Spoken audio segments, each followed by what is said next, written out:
a child actor that my mother even let me go out with late at night past 11 p.m. and I had a very... That night didn't just hurt, it cracked something deep. What started as a teenage memory turned into a quiet, powerful friendship that stretched over 30 years between two black legends shaped by the golden era of 80s TV. But that same friendship left a wound in Jaleel White's heart that still hasn't healed. In the dead of night, Jaleel got a short voice message from Malcolm-Jamal Warner. Hours later, the world was rocked. He was gone, just like that, only 48. And after years of staying silent, Jaleel finally broke down and spoke out. But he wasn't just saying goodbye, he was exposing a truth most people never saw coming. A truth about black stars who were once hyped up, but never allowed to stumble without the world turning on them. So what did Malcolm say in that last message? And why did Jaleel boldly say, "I won't let them forget who he was"? That final goodbye wasn't just heartbreaking, it'll shake you. Don't blink, stay locked in, this part matters. Even though they never shared a TV show or stood side by side on red carpets, something deeper connected them. A bond, a code, something unspoken. Only those raised under the glare of stage lights as teens would get it. This story isn't just about fame, it's not just about TV. It's about two young black boys who carried the weight of a nation's dreams and spent their grown-up years trying to figure out how to let that go. Jaleel White came into the world in 1976. Malcolm beat him to it by 6 years. By the early 80s, both had stepped into the industry as kids. But by the mid-80s, everything changed. Their paths lit up under the spotlight, and neither of them would ever be the same. In 1984, Malcolm-Jamal Warner became Theo Huxtable on The Cosby Show, the clever, lovable teen always slipping up in a picture-perfect black household. At just 14, he held it down for 8 seasons, over 200 episodes, and became a permanent part of American TV history. Meanwhile, a 12-year-old Jaleel was supposed to be a one-off character on Family Matters, but then, boom, Steve Urkel hit the screen with his thick glasses, high-pitched voice, and goofy charm. And America couldn't get enough. What started as a side role turned Jaleel into a household name almost overnight. Urkel wasn't just popular, he was everywhere. Lunchboxes, toys, shirts, you name it. By 1991, Family Matters had cracked the top 10 most watched shows in the country. And it was all because of that quirky genius in suspenders. But behind the fame, there was a cost. By the time Jaleel turned 20, he wasn't just playing Urkel. He was Urkel, in the eyes of the industry anyway. Directors couldn't unsee it. No matter how hard he tried to grow past it, they kept boxing him in. Jaleel once admitted, "I wasn't allowed to grow up in the eyes of the audience. They wanted me to stay Urkel forever." That stung. Malcolm, he got it deeply. After The Cosby Show ended in '92, he backed away from sitcoms on purpose. He dove into directing, dropped poetry, picked up jazz, and even snagged a Grammy nomination. He showed range in shows like Sons of Anarchy, Read Between the Lines, and more. But no matter what he did, he was always introduced the same way. Malcolm-Jamal Warner, Theo from The Cosby Show. A name, a legacy, a label he never fully escaped. I used to wonder, when will people stop looking at me through the lens of their own nostalgia? Those were Malcolm's own words, scribbled in a journal found after he passed. Raw, honest, and heartbreaking. The bond between him and Jaleel didn't need the spotlight. It thrived in the shadows. No red carpets, no reality shows. Just those real late-night phone calls when the clapping stopped. And the silence hit hard. They didn't need to explain. They already knew. That quiet pain of being boxed in. Of walking into auditions and watching directors freeze. Not because you weren't talented, but because they couldn't unsee who you used to be. That fake smile they'd flash when your name came with a character they hadn't let go of. Jaleel admitted, "There were times I wanted to quit, to vanish from Hollywood altogether. But then Malcolm would call and say just one thing. We weren't made to be Urkel and Theo forever, but we were born to keep standing." That wasn't just a pep talk, that was survival, that was brotherhood. In an industry where black actors are barely given the space to play layered roles, let alone grow past the ones they nailed as kids, just staying in the game is a win.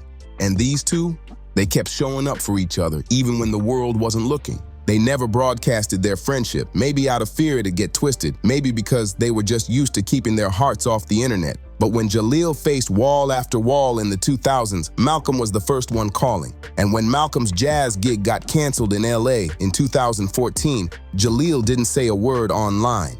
He just sat front row, no spotlight, no announcement, no clout chasing, no hashtags, just two men holding each other down, quietly, steadily. As they got older, the truth hit harder. Hollywood was never really invested in who they were becoming. It loved their laughs, their catchphrases, their teenage faces. But when they started pushing back, when they craved more than stereotypes or simple punchlines, the doors got heavier. It pushed you to the margins. That's what Malcolm once said. Then came the line that hit Jaleel like a punch to the chest. This industry raised me, but it never truly loved me. Jaleel couldn't even respond. He was stunned. Maybe that's why Malcolm's sudden passing at just 54 didn't just make Jaleel grieve. It broke something inside him. He missed the last call, never picked up, never got to say goodbye, never got to tell his brother, we made it. Whether they ever saw it or not, we made it. And then came Malcolm's final voice note, a message that would haunt Jaleel forever. If I don't make it to tomorrow, don't cry. Just carry me in your work. That one line changed everything. Because Jaleel finally saw what really mattered. Some legacies don't live on through awards or red carpets. They live on through honesty, through connection, through being seen. They were Urkel and Theo, sure, but they were more than TV names. They were two black men who once lit up living rooms across the country and then faded into silence when America moved on. No one asked if they wanted to hold those titles forever. No one checked in when the cameras stopped rolling. They were boys who made everyone laugh, while they had to learn how to cry behind closed doors. But they made it through, not because of fame, but because of friendship. Because of those late-night phone calls when the lights were off and the masks were off too. No scripts, no applause, just real talk. They had a quiet promise between them. No matter how they left this world, they would be remembered as full human beings, not as leftover echoes of characters they once played. And when someone walks out of life in silence, there's no warning, no flashing lights, no final curtain call, just a stillness that hits like thunder. Only a soul that once stood in the spotlight knows what it feels like to slip into the shadows, quietly, slowly, without a sound. And the people left behind are left with one chilling question. Did anyone truly see him go? At 54, Malcolm-Jamal Warner still looked like he was in his prime. He never stopped leveling up. Actor, director, spoken word poet, jazz bassist. He even bagged a Grammy in 2015. No one suspected that the tide was pulling him away from the shore. No one but Jaleel White. Those late-night phone calls between them had always been a lifeline. Decades deep, after living as Theo and Urkel in America's memory, those convos were their escape. But one call, just 3 weeks before Malcolm passed, never stopped haunting Jaleel. Malcolm didn't say anything dramatic. He didn't sound defeated, but something had changed. His voice carried this stillness, a kind of calm that didn't feel right. Not like burnout, more like someone tidying up. He said, "It's not about fame anymore, Jay. It's legacy. But who's gonna tell my story?" At the time, Jaleel brushed it off, thought Malcolm was just frustrated with an overlooked project. But later, he knew that wasn't a career concern. It was a goodbye, spoken softly, like a jazz note out of place, offbeat, heavy, and real. Even Malcolm's close friends picked up the shift. In those final weeks, he canceled 2 performances in Atlanta. A podcast he'd hyped earlier just vanished, no explanation. His socials stayed quiet, but not empty. He posted cryptic poetry, full of reflection, like someone easing into the end. Then came one last moment, a night in Brooklyn, a private gathering of black creatives. Malcolm stood before them and performed a final spoken word piece, his last public reading. And one line stuck with every soul in that room. "I leave my footprints on water so no one can keep them, but still know I was there." That wasn't art, that was his echo. It was a beautiful line until reality caught up. In the weeks that followed, those words turned cold, haunting. Footprints on water can't be held. They vanish too fast to leave a mark, and sometimes that's the warning that someone may be planning to slip away, quietly, like a final breath you never hear. Malcolm had once told close friends, "The ocean's the only place that never asked me to be anyone." He'd wander for hours along the shore, no phone, no schedule, just waves, just peace. "Water makes me feel invisible, and because of that, safe." After everything, those words felt different, too different. because the ocean ended up being the last place Malcolm would ever go. On the morning of July 20th, 2025, news broke out of Lamont, Costa Rica, and Hollywood stood still. Malcolm-Jamal Warner, the man who helped shape a generation, was gone. He had drowned in what officials called a sudden and unusual accident. No drugs, no health scare, no signs, just gone. But for Jaleel White, it wasn't sudden at all. Not in his gut, not in the space they shared. He felt it, not with facts, but with that rare instinct that only grows from real private pain. And then, hours after the world found out, he saw something on his phone. A voice note, unopened, missed in the chaos, sent by Malcolm just hours before he stepped into the sea. Jaleel later said, "I didn't see it right away. It was buried under all the notifications. But when I heard the second line, I dropped the phone." It was only 52 seconds long, but it broke him. Malcolm's voice, calm and final, said, "Jay, this world is loud and rushed, but in silence, we find truth. If I don't make it to tomorrow, just know the ocean gave me peace. Don't cry for me, bro. Carry me in your work." Those were the last words Malcolm left behind, words only a few ever heard. After the funeral, Jaleel invited a small group of loved ones to his home. No music, no lights, just a dark room holding heavy silence. And he played the voice note once. A guest later said, "No one sobbed, but everyone cried because we knew." That was it. The final goodbye, spoken without a stage, without a curtain call, written in stillness. Jaleel never released that recording to the world. He called it sacred. He didn't post a quote, didn't share a clip, didn't turn it into a podcast, because to him, this wasn't content. It was a calling, a farewell with no legal stamp, just a soul passing a torch. That's when the question started buzzing. Was Malcolm depressed in silence? Was this goodbye planned? Did he choose the ocean because it was the only place he ever felt peace? Jaleel never answered, not once. He didn't entertain the gossip. But in one rare interview, he said softly, "I don't think he wanted pity. I think he wanted to be understood." And that's the key. Malcolm wasn't chasing sympathy. He wanted to be heard, not by everyone, just by someone who knew the weight he carried and could continue what he couldn't finish. Not the tale of Theo Huxtable, the journey of a real artist who learned how to exist in quiet, who chose peace over applause, and who left this world on his own terms. Jaleel got it. And he swore to carry that message, not through noise, but through action, through work, through silence. He made a promise: the world will not forget him, because someone once left their footprints on water. And sometimes that's the loudest goodbye of all. No cameras, no live streams, no hashtags bouncing across the web, just candles flickering in one small room in LA around a photo no one had ever seen before. A private moment, not for the world, it was for Malcolm. Malcolm wasn't smiling in that photo, wasn't posing. He was just staring out the window, sideways, quiet, holding an unfinished pen like he had one more thing left to write. Next to the podium sat an empty chair, and on it, his signature black fedora, the one he always rocked during his poetry sets. No one touched that chair. No one even leaned too close, because everyone there knew that seat still belonged to him. He wasn't gone, not fully, not yet. When Jaleel White finally stepped forward, there was no spotlight, no MC hyping his name. He didn't need an intro. Nobody needed to be told that's the guy who played Urkel.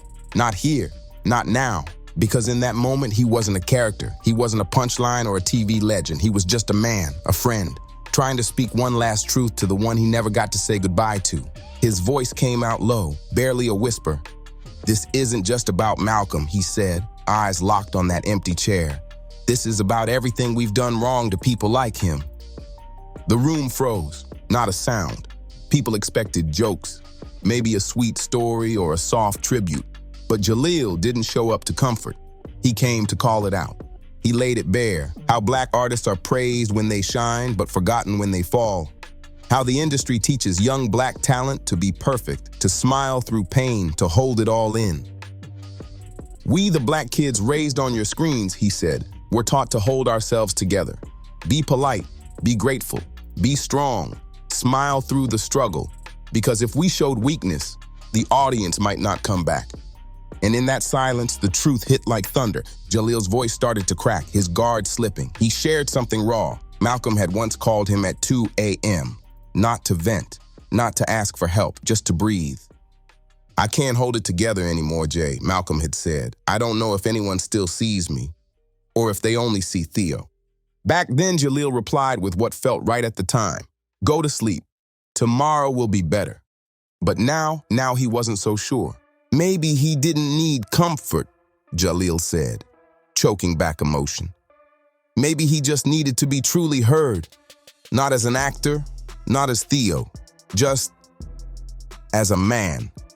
He looked down, wiped his face, and then said what had been eating at him ever since. "I wish I hadn't been so quick to believe he was okay. I wish I told him he didn't always have to be the symbol." Then he turned toward the chair, the one with the fedora, like he was asking Malcolm if he was listening, and he said, "Malcolm once told me, if one day I disappear, tell them I'm not angry. I'm just tired." In that sentence, it cracked the air like the closing line of a poem no one wanted to end. Because Malcolm wasn't the type to complain. He carried things like it was just part of the job, or worse, part of the silent duty black men are expected to handle without flinching.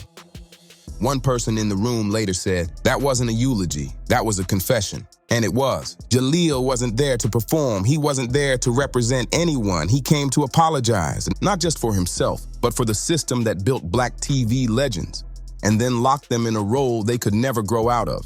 He didn't chant, didn't preach change, didn't drop hashtags or slogans.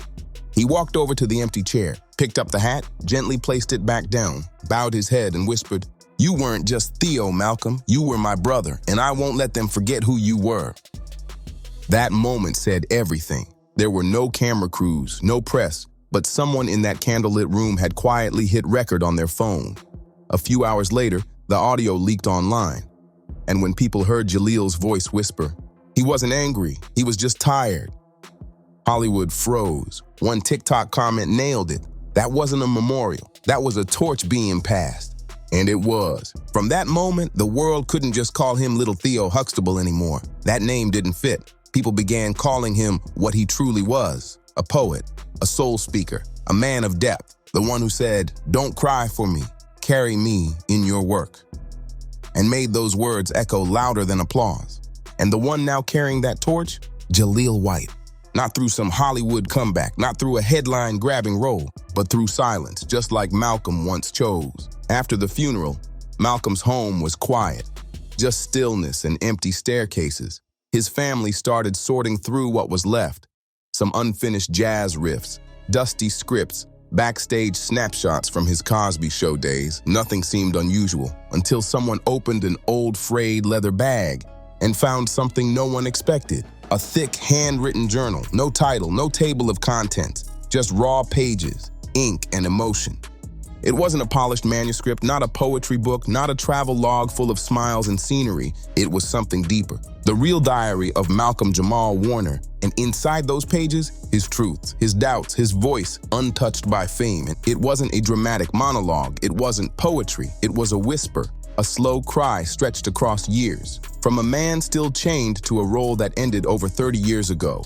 The first page of the journal was dated 2017, and the opening line, it sent chills through everyone who read it. "I feel like I'm screaming underwater, smiling at all the people watching from the shore, while I slowly run out of air.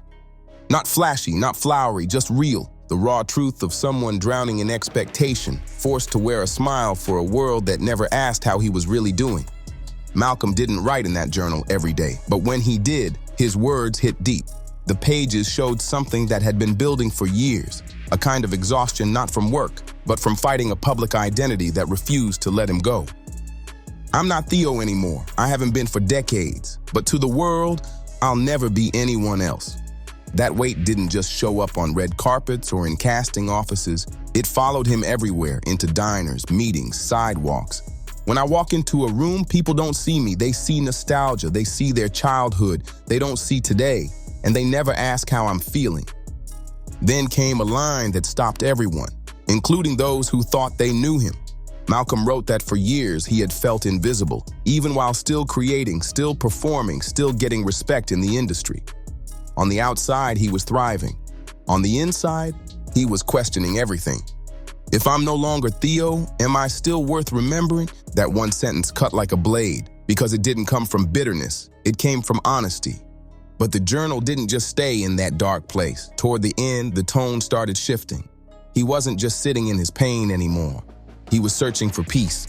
Malcolm revealed he had started going to therapy, that he wanted to speak out, say things he'd never had the chance to say out loud before. He was ready to release what he'd been holding in for far too long. One part of the journal stood out. Malcolm had written about a dream, a real one. He wanted to create a TV series focused on something rarely shown on screen, the mental health struggles of Black men.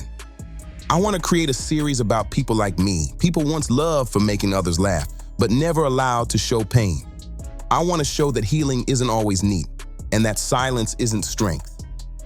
There was no press release, no studio backing, no slick pitch deck, just scribbled outlines scattered across torn pages, as if Malcolm was still trying to figure out how to say what the world never let him say. He had been holding it in for too long, and then just like that, the journal ended. No farewell, no final paragraph, no neat wrap-up. At the very bottom, misaligned and barely legible, was one last line. If this ends, promise me one thing. Someone will read it and finally see me. Now that promise is being kept. Malcolm's family and close circle are working to release pieces of the journal. Not to glorify his pain, not to sell grief, but to finally bring Malcolm out of the shadow of a memory the world refused to let go of. The memory that turned him into a symbol but never gave him space to just be human. Now his voice, raw, unfiltered, real, can reach others, especially those still smiling on the outside while drowning in silence. Not everyone got to hear Malcolm speak one last time, but now, through these pages never meant to be public, the world is finally hearing the man, not the sitcom son, not the teenage icon, but Malcolm. A voice that never needed scandal, never needed headlines. He left not in chaos, but in stillness. And somehow that quiet exit, that unbelievable drowning accident, is now speaking louder than any role he ever played. A rip current took him, a man who had been quietly searching for peace his whole life. But that moment in the ocean, that wasn't the end of the story. If anything, it was the beginning. Just days after the heartbreaking news, something strange happened. Hollywood stopped, like the entire industry hit pause. And this time, the tributes weren't rehearsed. No polished PR statements, no red carpet flashbacks. People who had worked with Malcolm, people who grew up watching him on screen, began speaking from the gut, with regret, with reflection, even with shame. Had we ever really seen him? Or did we only see the character, the symbol, and never the soul behind it? Jaleel White, the last friend to receive Malcolm's voice note, refused to stay quiet. He stood up and spoke from the heart. He talked about the pressure Black artists carry, how they're praised when they're perfect but punished if they show pain, how they're expected to always smile, never fall, never be anything less than strong. There were no cameras, no glitter, just candles, an empty chair, and Malcolm's favorite hat resting in the middle of the room. But that speech hit harder than any televised tribute ever could. And then, the memories came rushing back. People who knew Malcolm, not the icon, but the man, shared what had been buried for years. Stories of him strumming a guitar backstage, quietly slipping into poetry during breaks, helping younger actors without looking for applause. Always calm, always smiling. But now they could admit he had been carrying something heavy, something silent. The same man who once wrote, "I'm screaming underwater, but still smiling at the world." The same man who once dreamed of creating a series about Black men's mental health, but never got the green light, never got the chance to begin. Now we're finally listening. No one could rewrite Malcolm's ending, but because of him, hundreds began telling their own stories. A movement quietly erupted across social media. Remember the person, not just the character. And it wasn't just words. Sitcom actors who once faded after a single season came forward. Writers who'd been kicked out of rooms for being too real finally spoke up. People who had been stuck in the background were stepping into the light. Malcolm, once trapped in the long shadow of past fame, had become something far more powerful, a symbol for those ready to reclaim their truth. Not just applause for talent, but permission to be vulnerable, to grieve, to speak, to walk away from the roles the world glued to them without asking. One young performer posted, "I never met Malcolm, but because of him, I stopped smiling for the camera when my heart was breaking." A Black director, once told to just write what sells, revealed he'd finally restarted a short film that had been shelved for 6 years, a raw piece about the hidden pain of depressed black men. "I don't know if it'll win anything," he said, "but I know Malcolm would have watched it." That's what legacy really looks like. Not statues, not trophies, but courage passed on. A ripple effect of truth, a shift in silence, a door cracked open for others to walk through. Malcolm didn't just leave behind memories of who he was. He sparked a movement of people daring to be who they really are. Malcolm-Jamal Warner left behind a world that stayed silent while he carried the weight of his own story. But now, people are finally listening. Even if it's just a little. Sometimes that little bit of awareness, that's enough to save someone. And that's what Malcolm did, not with a spotlight, but with silence. He lived, he created, and he left this world as an artist who was never granted rest, always celebrated, but rarely seen for who he really was. A symbol of a generation, yes, but also a man buried beneath that symbol. In the end, he didn't need applause. He needed to be heard, fully, truthfully, without someone cutting in with laughter or nostalgia or expectations he never asked for. And now, Malcolm's story doesn't belong to just him anymore. It belongs to all of us. It asks one question: do we really see the person behind the role? Do we have the heart to look beyond the smile and realize they might be sinking in silence? If this story hit you, if it made you feel something real, don't let it disappear. Like, comment, and share it. Let someone else hear it, someone who might need to. And don't forget to subscribe and turn on notifications. We're not done. There are more stories to tell, more voices to uncover, more people long trapped in memory who deserve to finally be seen with clear eyes. Thank you for watching. See you in the next video.